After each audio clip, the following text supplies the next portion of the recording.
Next امین ڈار ہیں جی سیالکوٹ سے، وہ کہتے ہیں اسحاق ڈار اب کہتے ہیں کہ پاکستان کو دیوالیہ کرنے کے لیے عالمی طاقتیں سازش کر رہی ہیں تاکہ پاکستان سری لنکا کی طرح ڈیفالٹ ہو جائیں اور پھر IMF کی ہر بات تسلیم کر لیں۔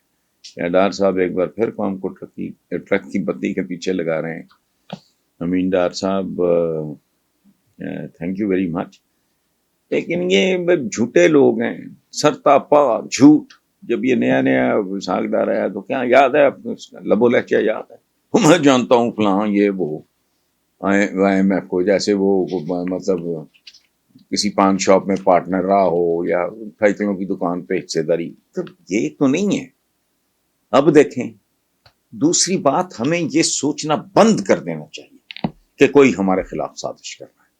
ہمارے ہوتے ہوئے ہمارے ملک کے خلاف کسی کو سازش کرنے کی ضرورت نہیں ہے۔ اچھا خاصا ہنستا کھیلتا ملک انہی لوگوں نے کنگال کیا ہے۔ یہ پچھلے 35 سال جو اقتدار میں رہا ہے مجرم ہے، 35-40 سال، 10 سال پرویز مشرف صاحب کے میں اس لیے نکال رہا ہوں، لوگ خوش تھے، ریلیکس تھے، شانت تھے۔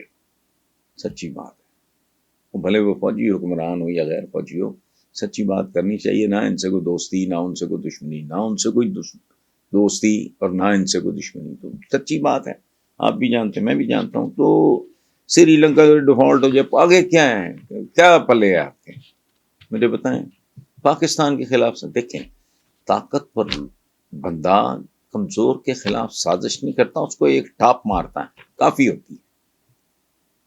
ہم کیا، ہماری اوقات کیا، ہماری بساط کیا ہے، یا ہمارے خلاف کسی نے سازش کرنی ہے؟ ہم جس طرح کے لوگ ہیں، جس طرح کا ہمارا اجتماعی کردار ہے، جس طرح کی ہماری لیڈرشپ ہے، جس طرح کی ہماری سوچیں ہیں، جس طرح کا اسلام ہم نے ایجاد کر رکھا ہے، یعنی اندازہ لگائے، میں نے آج اپنے مین پروگرام میں میں نے کہا، میں نے کوئی اربوں روپے کی منشیات، شراب، تو کچھ روک تم کچھ نہیں سکے، سوائے اس کے گورنمنٹ کو کچھ نہیں ملتا۔ اچھا شراب حالانکہ ڈیبیٹیبل ہے، مان لیا جی شراب حرام ہے، وہ تو رشوت حلال ہے، بتائیں مجھے۔ راشی اور مرتشی دونوں، رشوت لینے دونوں والا جہنمی ہے، یہ حضور کا فرمان ہے۔ یہ کمیشن اربوں خربوں کے باہر جائیدادیں، یہ سارا کیا، یہ حلال ہے؟ میرٹ کی پامالی حلال ہے اس ملک میں؟ اور کیا حلال؟ ملاوٹ، 2 نمبر دوائیں، 2 نمبر دودھ، یہ سارا حلال ہے۔ ادھر منہ اٹھا کے آ جاتے ہیں بات کرنے۔